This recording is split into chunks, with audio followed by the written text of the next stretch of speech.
the alarm woke me up, and I snoozed it. I had it set to a radio station, maybe BBM. WBBM News Time 7:10. It is beautiful out today.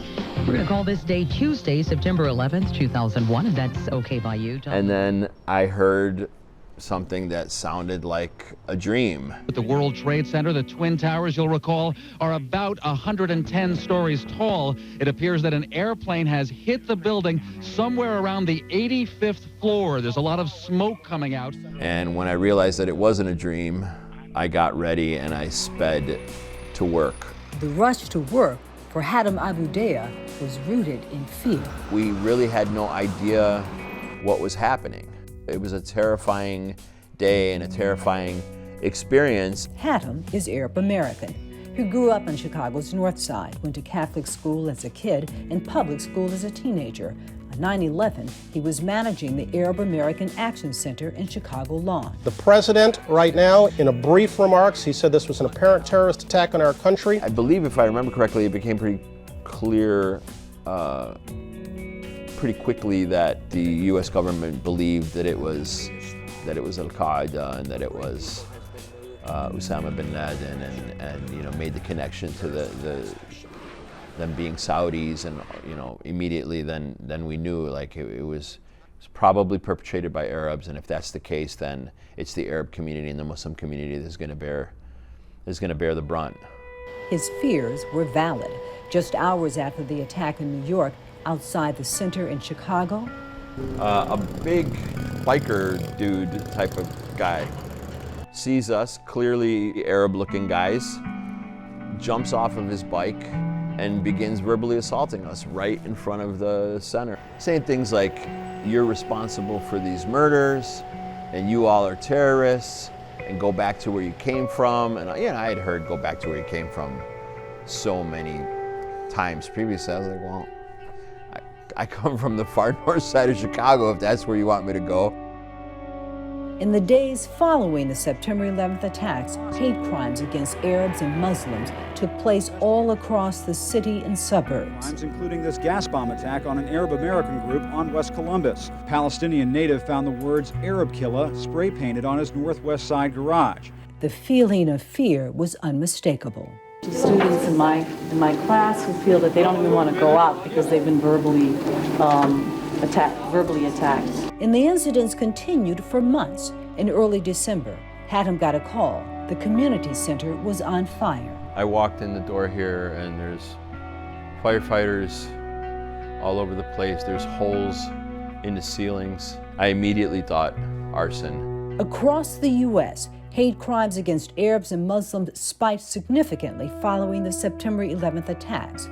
In 2000, the FBI reported 80 hate crimes. In 2001, 860. It was devastating for our community. Calling kids terrorists, women who were wearing the hijab and had it torn off. Even those perceived to be Arab or Muslim were caught up in the ugly web of hate. In the first month following the 9/11 attacks, the Sikh coalition reported over 300 violent attacks against members of their community. A Sikh man, not even Arab, not even Muslim, who was killed because, racists see brown skin or black skin and they don't know the difference between an Arab and a Muslim and a Sikh and an Indian. With a spike in hate crimes, President George W. Bush cautioned Americans not to equate all Muslims with the attacks on September 11th. Islam is peace. These terrorists don't represent peace. They represent evil and war. These were the faces of evil, the 9/11 suspects. An FBI investigation revealed they had spent several months in Venice, Florida, where they learned to fly planes. In this new war, our enemies' platoons infiltrate our borders, quietly blending in with visitors and tourists and students and workers. Their camouflage is not forest green, but rather it's the color of common street clothing. Their terrorist mission is to defeat America, to destroy our values, and to kill innocent people. Less than 2 months after the attacks, legislators passed the Patriot Act, granting the government unprecedented surveillance and access to information on all citizens. They did polls at that time.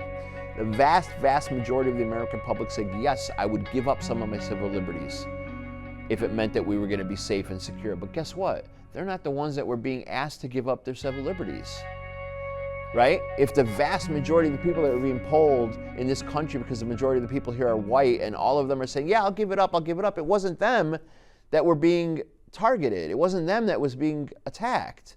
And on the heels of the Patriot Act came the National Security Entry-Exit Registration System. What that did was it demanded that males between the ages of 16 and 64 who did not have permanent residency, who were nationals of 25 different countries, 24 of the 25 had majority Arab or Muslim population. So essentially, it was like, we want to know where the Arab men live. We want to photograph them. We want to fingerprint them. We want to interview them.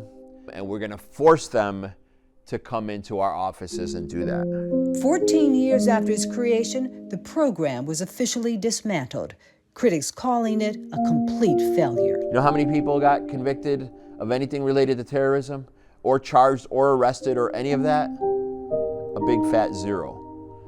So it was just we cast this wide net, and we cast it on top of the Arab and Muslim community, and we basically tell them, you are the enemy. Haddam says the bias ingrained in those post-9/11 policies still runs deep. Donald J. Trump is calling for a total and complete shutdown of Muslims entering the United States. I think Islam hates us. In January 2017, then President Donald Trump signed an executive order barring visitors from 7 predominantly Muslim countries into the United States. No hate, no fear. Refugees are welcome here. Haddam remembers that too. We were the organization, the main organization that organized the coalition to shut down the airport those 2 days. We got 5,000 people down at O'Hare. And we shut down a part of the airport. It was the same, I believe, the same kind of anger and frustration and apprehension that we felt, post September 11th. This year, the travel ban was lifted. So what's changed? The numbers of hate crimes against Arabs and Muslims is down from that high of 860 in 2001 to 228 in 2020. And the community has grown. An estimated 3.7 million Arabs live in the United States. Over 142,000 live right here in Illinois. The attacks, personal, media, cultural, and policy continue.